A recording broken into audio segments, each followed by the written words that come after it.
I found out my husband had another wife on a Tuesday afternoon while I was folding his laundry. It wasn't a dramatic discovery.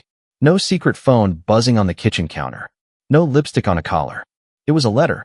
A simple, ordinary letter that fell out of the pocket of his gray jacket, the one he always wore to what he called his business trips. The letter had a name on it. A name that was not mine. And underneath that name, in small printed letters, were 3 words that would change my entire life. My beloved husband. I remember standing there in our bedroom, holding that piece of paper and feeling the floor tilt beneath me. 7 years. 7 years of marriage.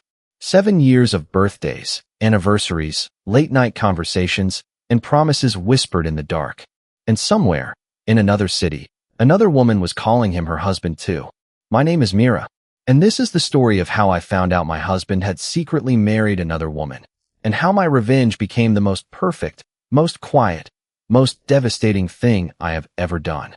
But before I tell you how it ended, I need to tell you how it began. Because sometimes, the people who destroy us the most are the ones who once made us feel the safest. If you're watching this, I want you to remember one thing as this story unfolds. Betrayal doesn't always announce itself loudly. Sometimes it hides in silence, in small lies, in missed calls that were never really missed. And sometimes, the person sitting across from you at the dinner table, smiling and asking about your day, is living a life you know nothing about.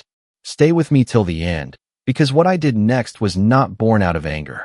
It was born out of something colder, something more calculated, something that would make sure he never forgot my name again. Let me take you back to where it all started. I met Arjun when I was 24 years old. I was working as a junior accountant in a small firm, still finding my feet in the world, still figuring out who I wanted to become. Arjun was different from anyone I had known. He was confident, charming, the kind of man who could walk into a room and somehow make everyone feel like they mattered. He worked in logistics, always traveling for his job, always talking about the different cities he visited, the different clients he met. I fell for him quickly. Maybe too quickly. He had this way of making promises sound like guarantees. I will always be honest with you, he told me on our 3rd date. I don't believe in secrets between people who love each other. I believed him. I believed every word. We married 2 years later, in a small ceremony surrounded by close family. I remember standing there, looking at him, thinking I had found the one person who would never lie to me. I had no idea that the man standing beside me, exchanging vows, promising forever, was already someone who understood exactly how to build 2 completely different lives without either one knowing about the other. For the first 3 years, everything felt normal. He traveled often, sometimes for 2 weeks at a time, but I never questioned it. His job required it, he said. Clients in different cities, deals that needed his personal attention, meetings that couldn't be rescheduled. I trusted him completely. I had no reason not to. Looking back now, I can see the small cracks that I chose to ignore. The phone calls he would take outside, even in the middle of winter. The way he would sometimes flinch when I asked simple questions like, "How was your trip?" The unexplained gaps in his schedule that I filled in my mind with excuses I created for him, because it was easier than facing the truth. But that Tuesday afternoon, holding that letter in my trembling hands, all those small cracks came together to form one undeniable picture. My husband had a second family, and I was about to discover just how deep this betrayal went. I want to take you back further, because to understand how deeply Arjun deceived me, you need to understand how carefully he built his double life. It started, as I later learned, almost a year into our marriage. A business trip to a city 3 hours away. A woman named Kavita, who worked at the hotel where he stayed. Charming. Warm. Someone who, according to what I found out much later, had no idea that Arjun already had a wife waiting for him at home. He told her he was single. He told her he traveled often because he was building his career, and that once he was settled, he would want to start a family. He told her the same lies, wrapped in the same charming smile, that he had once told me. For 6 years, Arjun lived 2 lives.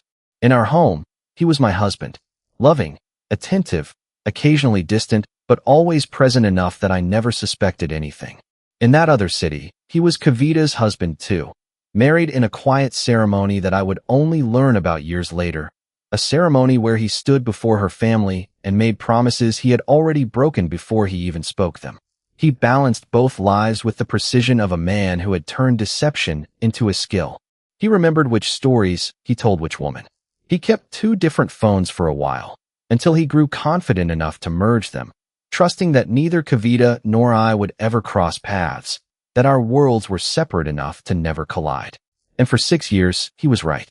I think about those years now, and what strikes me most is not just the lies themselves, but how ordinary our life looked from the outside.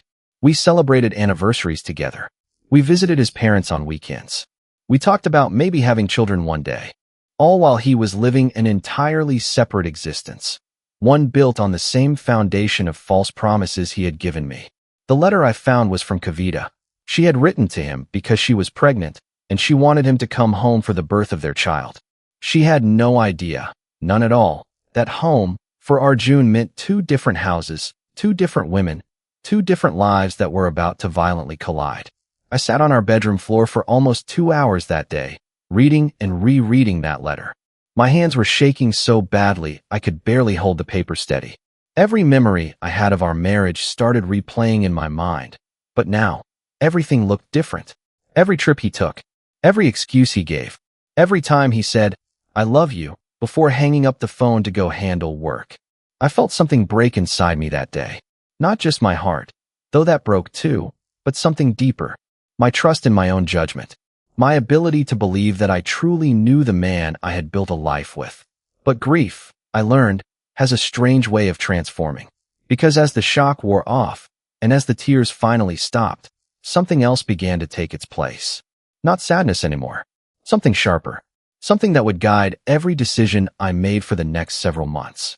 I did not confront Arjun that night when he came home. I did not scream or cry in front of him or demand answers. Instead, I smiled. I made him dinner. I asked him how his day was, because I had already decided something important. If he could live a lie for 6 years, I could live one for a few months. And in that time, I was going to learn everything. Every detail, every secret, every piece of the life he had hidden from me. I was going to make sure that when the truth finally came out, it came out exactly the way I wanted it to. The weeks that followed were the hardest performance of my life. I had to become an actress in my own marriage. Every morning, I woke up beside a man who had betrayed me in a way I could barely comprehend, and every morning, I had to smile at him, pack his lunch, ask about his plans for the day, and pretend that my entire world hadn't shattered. It was exhausting. There were nights I locked myself in the bathroom just to cry silently, turning on the shower so he wouldn't hear me. There were mornings I looked at my own reflection and didn't recognize the woman staring back, hollow-eyed, hardened, carrying a secret so heavy it felt like it might crush me. But I reminded myself, every single day, why I was doing this. I needed proof, not just for myself, but for what I was planning to do. I needed to know everything, where this other woman lived, how long this had been going on, whether there were others besides her, and most importantly, I needed documentation. Real, undeniable evidence that could not be denied, twisted, or explained away. I started small. I began paying closer attention to his phone, though carefully, never obviously. I noted the patterns of when he received certain calls, always stepping outside to answer them. I started keeping a private notebook hidden in my old college bag at the back of our closet, where I wrote down dates, times, inconsistencies in his stories. I remembered the letter had an address on the envelope, a city called Ranipur, 3 hours from where we lived. One weekend, when Arjun told me he had a conference, I told him I was going to visit my sister. Instead, I hired a private investigator. His name was Vikram, a quiet, professional man who had helped several women in situations like mine before. When I sat across from him in his small office and told him what I suspected, he didn't seem surprised. "This happens more often than people think," he told me. "Men who build entire second lives, sometimes for years, without their first family knowing anything." I gave him everything I had, the letter, the address, the patterns I had noticed. Within 2 weeks, Vikram came back to me with a file that confirmed my worst fears and revealed truths I hadn't even imagined. Arjun had married Kavita 4 years into our marriage, using a fabricated background, claiming he was unmarried, presenting forged documents to satisfy any doubts her family had. They had a home together in Ranipur, smaller than ours, but clearly one he visited regularly under the guise of business trips. And Kavita, the file confirmed, was indeed pregnant, 7 months along, expecting their first child together. I remember sitting in my car outside Vikram's office, staring at the photographs in that file. Photographs of Arjun, smiling, standing outside a house I had never seen, with a woman I had never met, living a life I had never known existed. I felt sick. But underneath that sickness, something else was hardening into resolve. This wasn't just infidelity. This was fraud. This was a crime. Bigamy is illegal, a punishable offense, not simply a moral failing, but an act that carried legal consequences. Arjun hadn't just broken my heart. He had broken the law, deceived another family, and built his entire adult life on a foundation of calculated lies. And now, I had the evidence to prove it. But evidence alone wasn't enough. I didn't just want him caught. I wanted him exposed, in a way that would strip away every excuse, every charm, every ability he had to smooth talk his way out of consequences. I wanted Kavita to know the truth too, not out of cruelty toward her, because she was as much a victim in this as I was, but because she deserved to know who she had really married. I spent the next month planning. Every detail, every step, because when I finally revealed what I knew, I needed it to be perfect. I needed it to be something Arjun could never recover from. There is a particular kind of strength that comes from betrayal, a strength you never knew you had until the moment you need it most. I decided that before I did anything else, I needed to meet Kavita. Not to confront her, not to blame her, but to understand her. Because in this entire web of lies, she was not my enemy. She was simply another woman who had trusted the same man and been deceived just as completely as I had been. I traveled to Ranipur on a weekend when I knew Arjun would be with me, safely 3 hours away, completely unaware of where I really was. I found her home, modest, well-kept, with small potted plants lining the front steps. Through the investigator, I had learned her daily routine, and I waited near a small tea shop across the street until I saw her step outside. She was younger than me by a few years, with a gentle face and the unmistakable glow of pregnancy. Watching her, I felt an unexpected wave of sympathy mixed with grief. This woman had no idea. She was building a life, preparing for a child, trusting a man who had lied to both of us with the same practiced ease. I approached her carefully. I introduced myself simply as someone who needed to speak with her about something important regarding Arjun. I watched her face shift from confusion to curiosity as I asked if we could sit somewhere private. We sat in that small tea shop, and I told her everything. I showed her photographs from my own wedding 7 years ago. That day, in that small tea shop in Ranipur, my revenge plan gained something I hadn't expected, a partner. Someone who had every reason to want the same justice I wanted. Someone whose testimony and evidence would make my case against Arjun undeniable. We spent the following weeks in careful communication, always cautious, always making sure Arjun never suspected we had found each other. We compared notes, timelines, documents.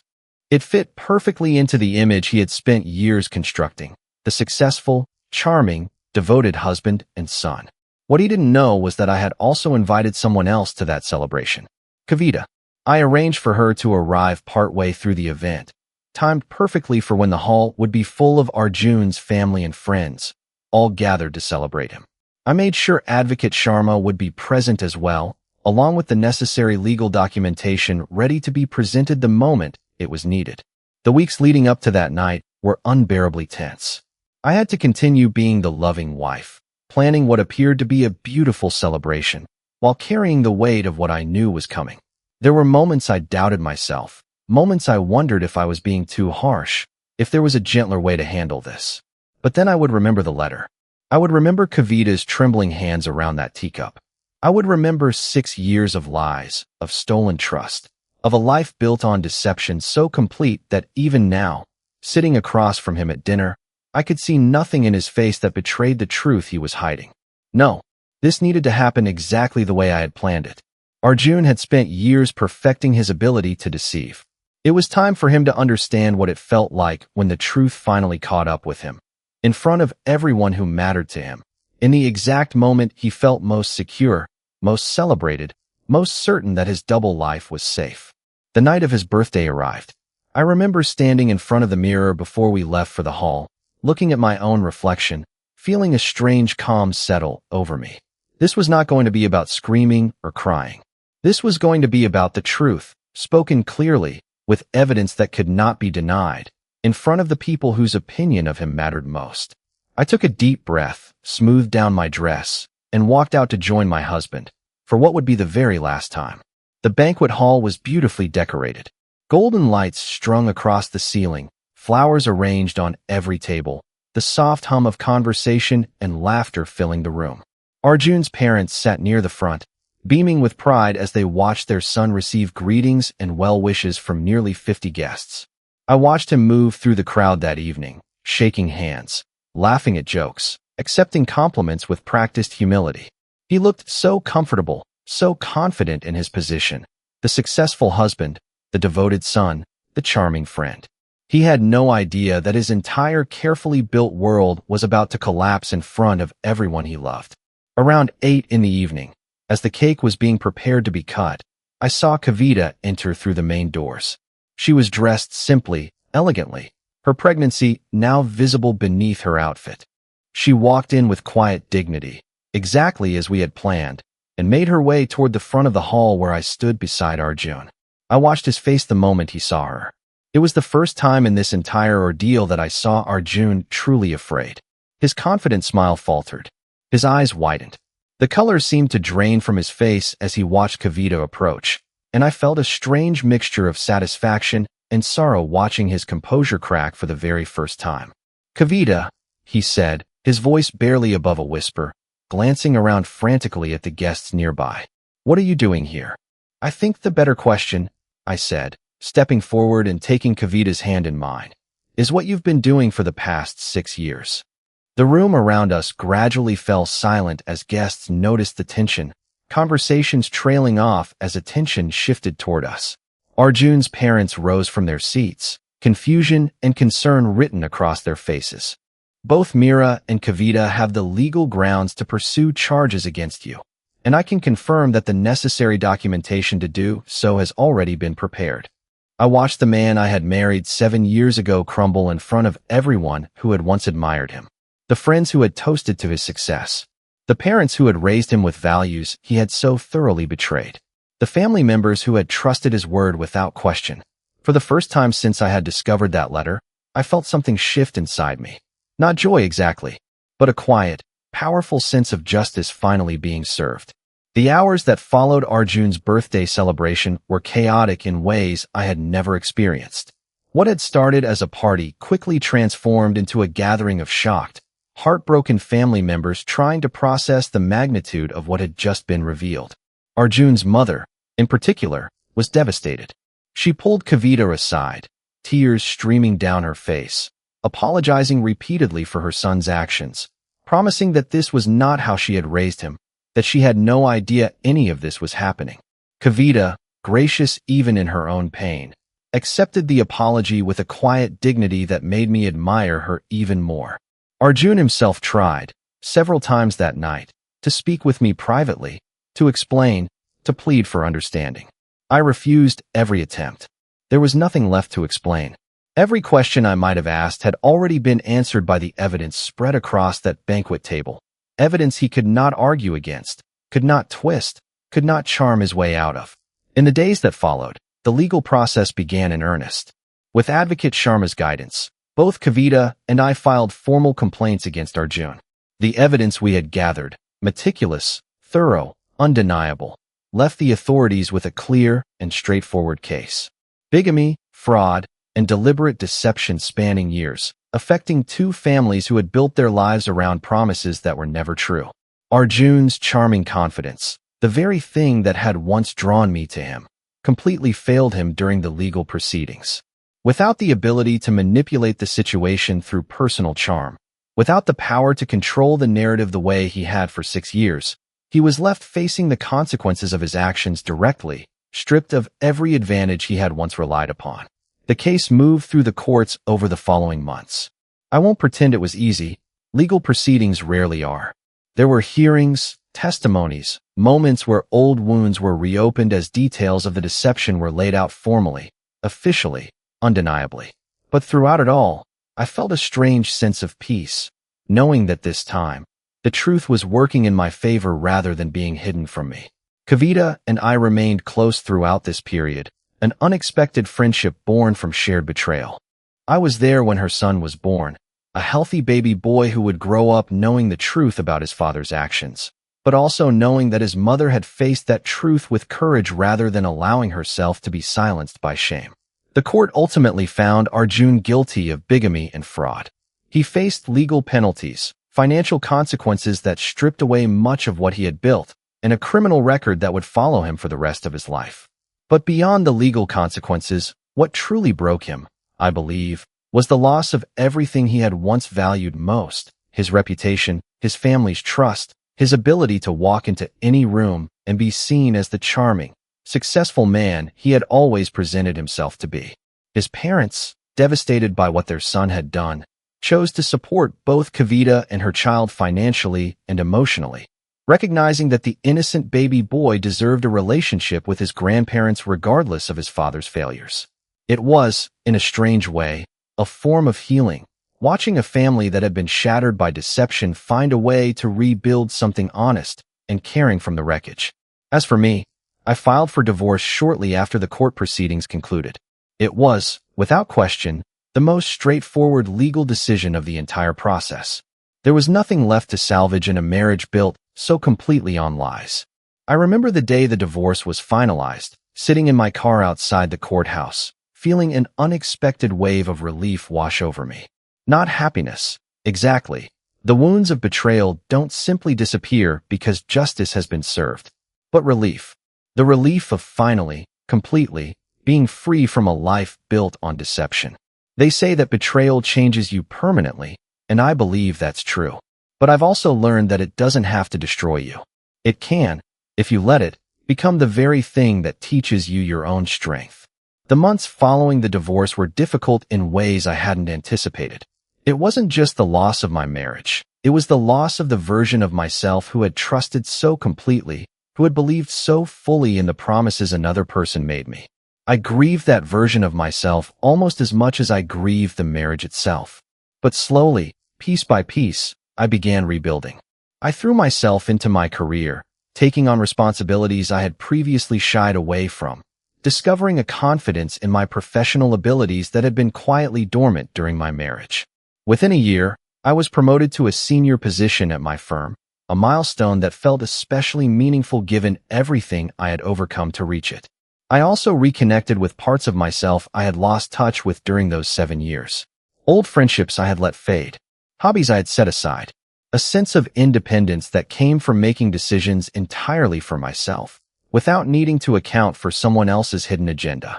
Kavita and I remained close friends throughout this period, our unlikely bond growing stronger as we both navigated the aftermath of Arjun's deception together.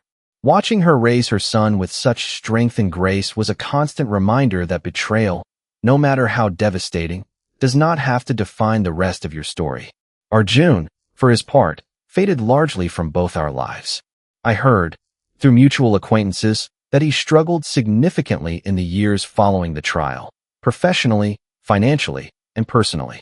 The charm that had once opened every door for him seemed to lose its power once people learned the truth of who he really was. Trust, once broken so completely and publicly, proved impossible for him to rebuild. I won't pretend I felt no satisfaction hearing about his struggles. But over time, that satisfaction faded into something quieter, a simple acceptance that consequences had followed his actions, exactly as they should have, and that my own life had moved forward into something far healthier and more honest than anything I had shared with him.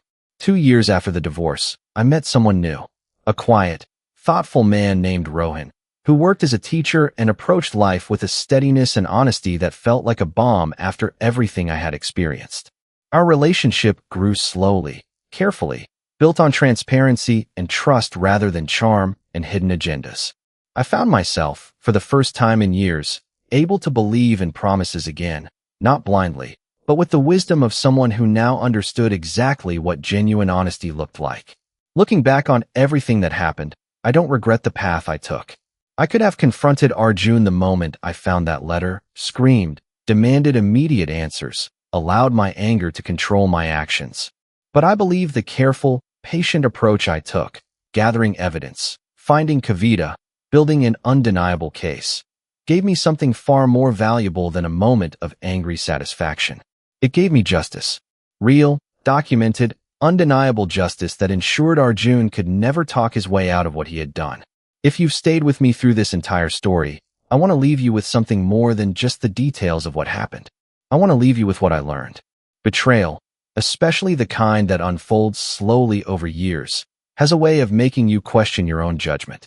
I spent months after discovering that letter wondering how I could have missed the signs, how I could have trusted so completely without seeing the truth hidden beneath the surface. But I've come to understand something important. The failure was never mine. Arjun was skilled, practiced, and deliberate in his deception. The fault for that deception belongs entirely to him, not to the people he deceived. If you are currently facing a betrayal of your own, whether it's infidelity, dishonesty, or any other form of broken trust, I want you to know that your pain is valid and your instinct to seek the truth, even when it's terrifying, is worth honoring. Do not let anyone make you feel foolish for trusting someone who did not deserve that trust.